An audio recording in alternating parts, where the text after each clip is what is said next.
Ok, donc bonjour à tous et bienvenue sur Viking Studio. Aujourd'hui, une vidéo de prévention, parce que pourquoi pas, où on va parler de consentement, de contraception et d'infections sexuellement transmissibles. Voilà. Ah bonjour, vous êtes? Je suis la démonétisation. Je suis pas monétisé, je m'en fous. Allez voir ailleurs. Oui, mais je viens quand même vous faire chier, hein, on sait jamais. Ah ok. Et vous? Ah, moi c'est le strike, bonjour. Ok, et pourquoi vous êtes là du coup? Bah, parce qu'avec les lois ultra bien pensantes des États-Unis d'Amérique, appliquées aux règles de YouTube, on a décidé d'empêcher les gens d'un peu parler librement sur certains sujets, vous savez, même pour faire de la prévention. On a décidé d'être bien casse-couille, tu vois. Ah ok. Bon, plus sérieusement, avis au modérateur YouTube, cette vidéo est une vidéo de prévention pour laquelle je suis obligé d'utiliser un vocabulaire plus ou moins explicite, même avec des métaphores. Et au passage, si les enfants tombent sur la vidéo, si vous n'êtes pas encore au collège, vous pourrez revenir dessus dans quelques temps quand vous serez plus grand, ou la regarder avec des personnes, avec des grandes personnes, donc des adultes ou des personnes un peu plus âgées que vous, ne serait-ce que pour mieux comprendre ce dont on va parler, parce que ça peut être compliqué pour des petits à comprendre, n'empêche. Hein, donc ici on va parler de BTP, oui c'est une métaphore. Dans le cadre de relations hétérosexuelles, la partie sur les maladies et le consentement est transposable à des relations autres que des relations hétéro, mais on va surtout parler de relations hétéro parce que la procréation c'est majoritairement dans les relations hétéro. Puisqu'on va en parler un petit peu dans la contraception. Il faut savoir qu'il existe deux risques liés à la pratique de cette activité. Le premier, c'est de se retrouver avec la poussée d'une excroissance d'ADN dans le corps du partenaire féminin. La dite excroissance prenant généralement son indépendance du corps hôte au bout de 9 mois et recevant un prénom dans la foulée. Cette excroissance pourra encore grandir et ira probablement à l'école et au parc jouer avec d'autres excroissances. Le deuxième risque, c'est de choper une maladie par le biais de cette activité physique qu'est le BTP. Les versions les plus connues de ce type de maladie étant le sida, l'hépatite B, la syphilis et j'en passe. Toutes des maladies plus joyeuses les unes que les autres. Heureusement, on peut s'en protéger grâce à des moyens de contraception. Donc on va aborder dans un premier temps la contraception. Il faut savoir que la partie du consentement, on reviendra également sur ce concept parce qu'on va aborder comment ça marche plus ou moins. C'est une vidéo de prévention. Donc déjà, non, le retrait du partenaire masculin avant largage n'est pas un moyen de contraception. C'est le truc le moins fiable qui existe. C'est pareil que de dire que tu vas choper le Covid pour avoir une immunité. En gros, tu prends le risque de faire une forme grave et un Covid long, alors que tu avais un vaccin qui est des milliers de fois moins risqué. D'ailleurs, pareil, les traitements d'urgence que sont les pilules du lendemain et les procédés d'avortement, ce n'est pas de la contraception, ce sont des solutions d'urgence. C'est pas des solutions pour se dire, ok, je fais le con, je me protège pas, et puis au pire, j'ai ça pour éviter d'avoir à assumer. Non, c'est des solutions vraiment pour quand ça a merdé. Je dis pas que c'est des mauvaises choses. Je dis que par exemple, la pilule du lendemain, prise trop souvent, c'est toxique. Pensez-y les filles, les gars aussi, parce que ça peut être parfois utile que le gars entre dans le processus de réflexion. D'ailleurs, c'est souvent nécessaire. D'ailleurs, pareil, l'avortement, c'est pas une partie de plaisir. Donc, réfléchissez aux conséquences de ce que vous faites quand vous faites un choix. Bon, donc du coup, on va diviser les solutions de contraception en plusieurs catégories, en deux catégories en fait. Les solutions à protection qu'on va dire totale, c'est-à-dire pour éviter de procréer, donc d'avoir un gosse, et de choper des IST, et les solutions uniquement efficaces pour éviter la procréation. Je tiens à préciser que les méthodes de contraception comme la vasectomie, qui consiste en fait à opérer pour rendre le système reproductif inopérant, du moins temporairement, par des biais de colmatation de canaux par exemple, ne seront pas abordées. Parce que voilà, c'est potentiellement des contraceptions définitives. Et à mon sens, c'est des solutions qui se discutent avec un médecin dans un cabinet médical. Mais c'est pas des solutions auxquelles tu vas réfléchir, par exemple, pour éviter de te trouver avec un gosse à la fin d'une soirée. D'accord que c'est des solutions auxquelles tu réfléchis sur du long terme. Là, on parle de solutions qui sont valables à court et moyen terme. Hein, parce que voilà, leur existence, elle mérite seulement d'être mentionnée, parce que voilà, si vous voulez des solutions sur du très long terme, ça peut se discuter avec un médecin qui vous aiguillera peut-être vers ça. Mais moi ici sur YouTube, mon objectif, en plus, comme je sais que cette vidéo, je veux la rendre accessible à des ados, on va pas se mentir, quand t'as 16-17 ans, t'es peut-être un peu jeune pour penser à ce genre de solution.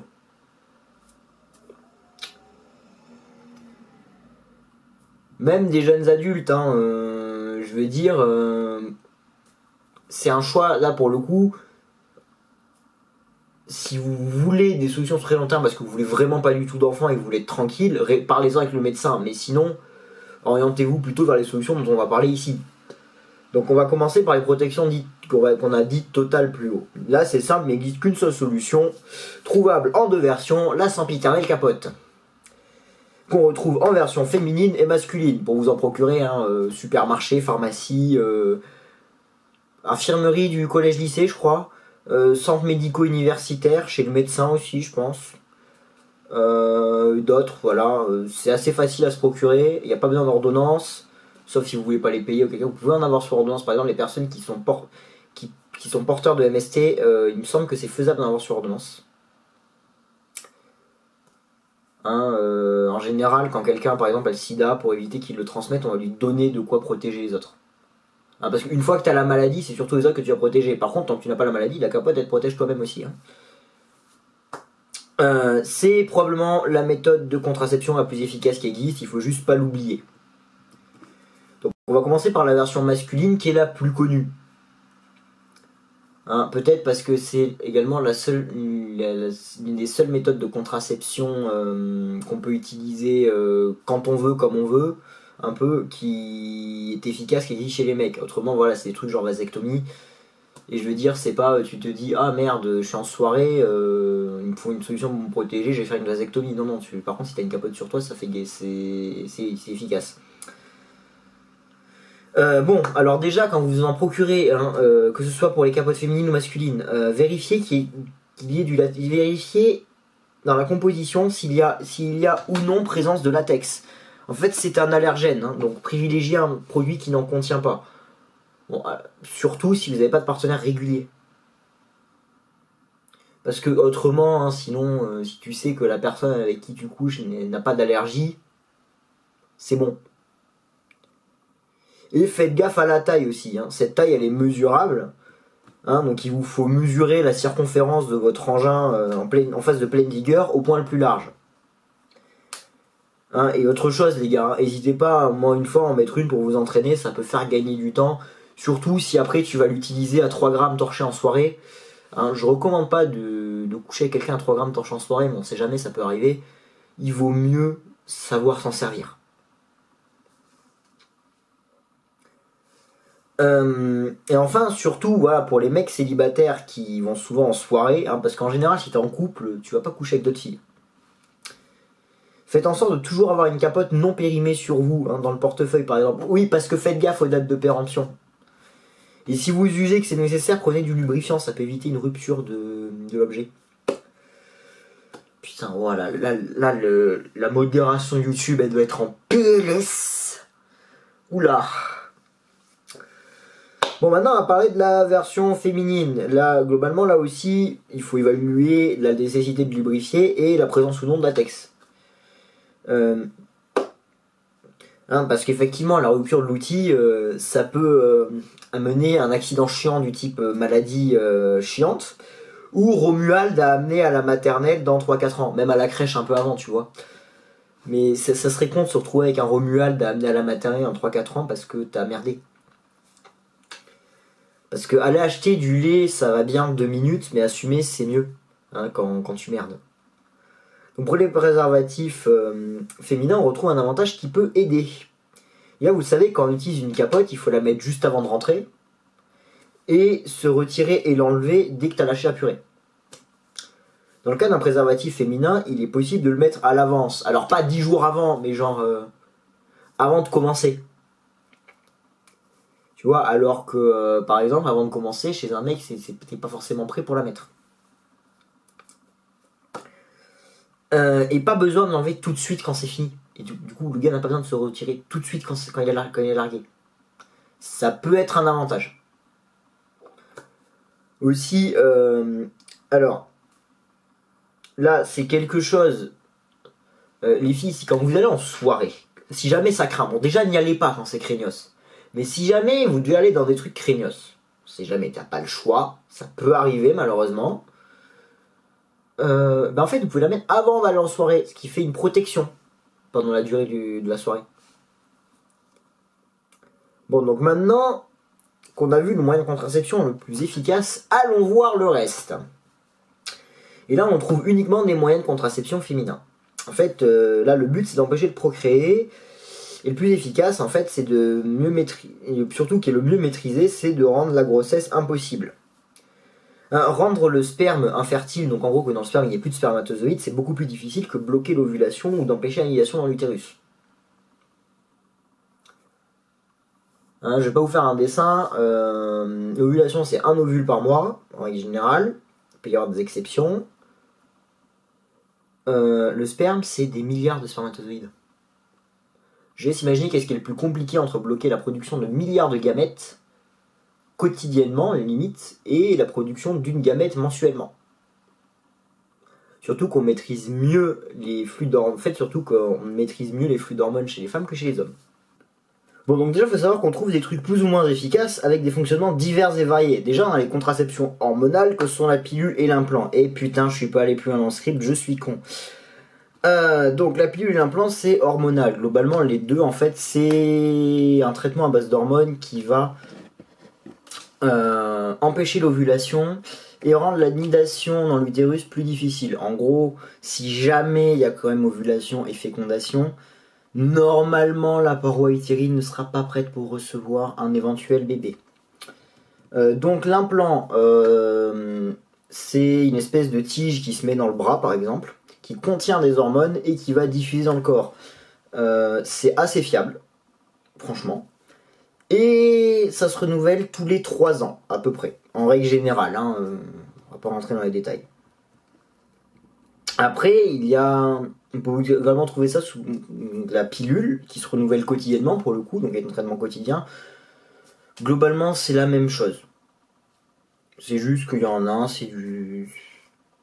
Tu te fais pas chier, quoi. Et sachant que les deux peuvent être arrêtés à tout moment. On trouvait ça également sous forme de patch qu'il faut renouveler de manière hebdomadaire ou d'injection qu'il faut faire tous les 3 mois pour bloquer le système reproducteur. Bon, sachant que dans tous les cas, quand ce genre de traitement a été pris, il faut quelques temps après pour que ça revienne à la normale. Après, ça, c'est des moyens de contraception hormonaux qui sont quand même assez fiables, puisqu'on maîtrise assez bien le système hormonal féminin. Chez les hommes, c'est plus compliqué. C'est pour ça qu'on ne trouve pas trop de moyens de contraception masculins à part la capote. Et la stérilisation et la vasectomie, bien sûr. Mais comme je l'ai dit, la stérilisation et la vasectomie, c'est plutôt avec un médecin. Parce que là, on parle de choses qui peuvent être faites rapidement.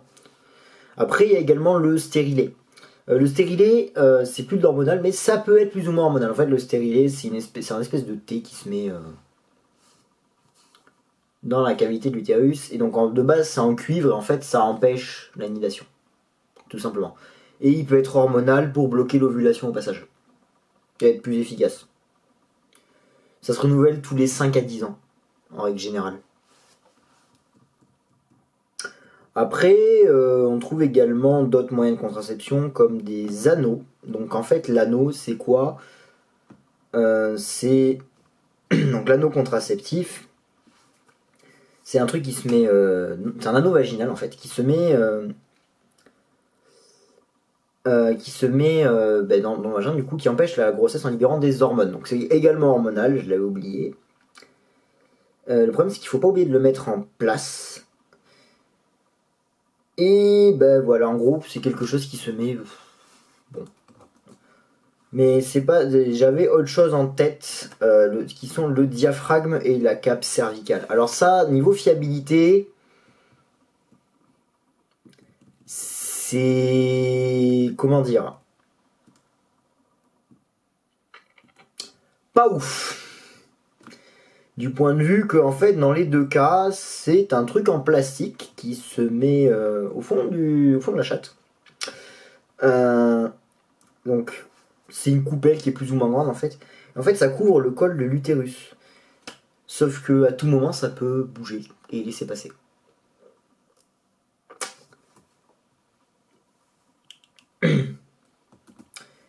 Et après, on trouve également l'abstinence aussi, j'avais oublié. Mais bon, l'abstinence, c'est...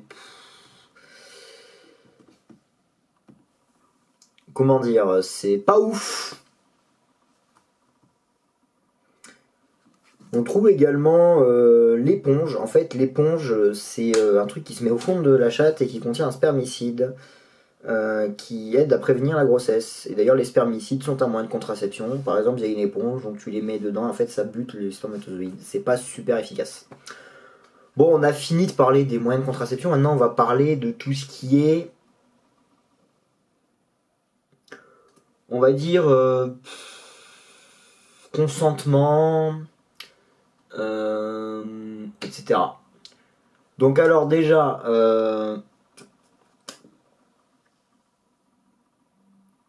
je sais pas comment aborder le sujet, j'ai oublié d'écrire le script, putain.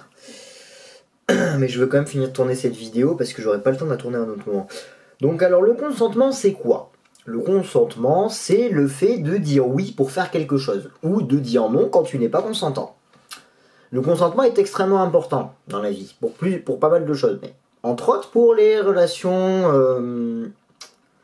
pour les rapports sexuels, bon, putain, YouTube, la modération YouTube en PLS, mon pote.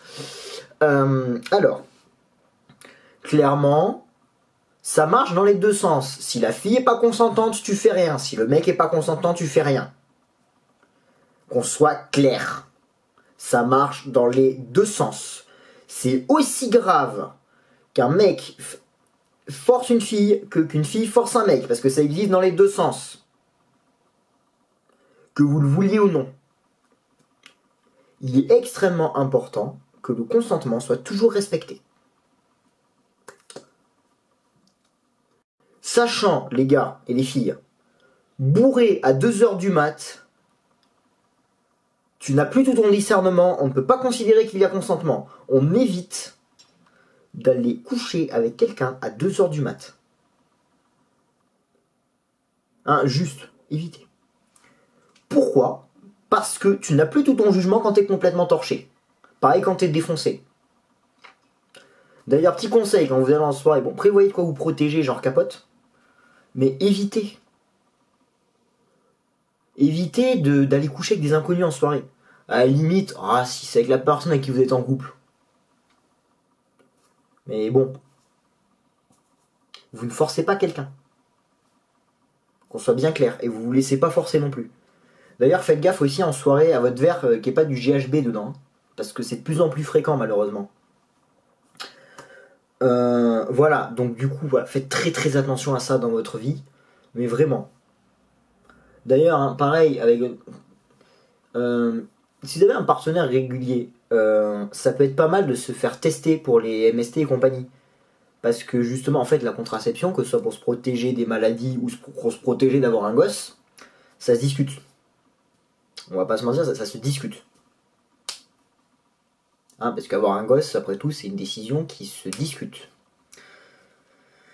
Et en fait, faites en sorte de... En gros, voilà, parce que y a beaucoup de gens qui vont dire, oui, on dit qu'il faut se protéger à chaque rapport, mais la capote, machin, tout ça, en fait, ça coûte cher à la longue.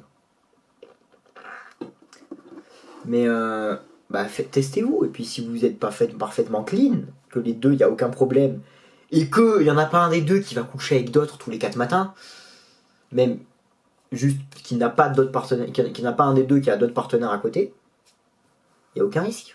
Si les deux sont clean. Bon, faut se faire tester régulièrement parce qu'il y a des maladies qui peuvent arriver. Hein, je pense, j'ai pas de maladie en tête, mais il y a des infections qui peuvent arriver à tout moment par manque d'hygiène, par exemple. Oui, parce que l'hygiène est très importante aussi. Bon, globalement, pour revenir sur la notion de consentement, voilà, le dialogue est le plus important. Et genre, voilà, juste une chose, parce qu'il y a beaucoup de gens qui sont hey, les gens en soirée, machin. Oui, mais en soirée, tu fais gaffe, tu vas pas coucher avec n'importe qui. Je voulais dire d'autres choses, mais je sais plus ce que je devais dire, donc je pense que je vais arrêter la vidéo ici. Je suis un peu sorti de mes sujets habituels. Je sais pas si ça vous aura plu. Voilà, il y a tous les réseaux en description. Vous pouvez vous abonner, liker, commenter, partager la vidéo, allez vous abonner à la chaîne secondaire, etc. Bon, s'il faut, cette vidéo va sortir sur la chaîne secondaire, mais j'en sais rien. Sur ce, moi je vous dis à bientôt sur Viking Studio. Ciao.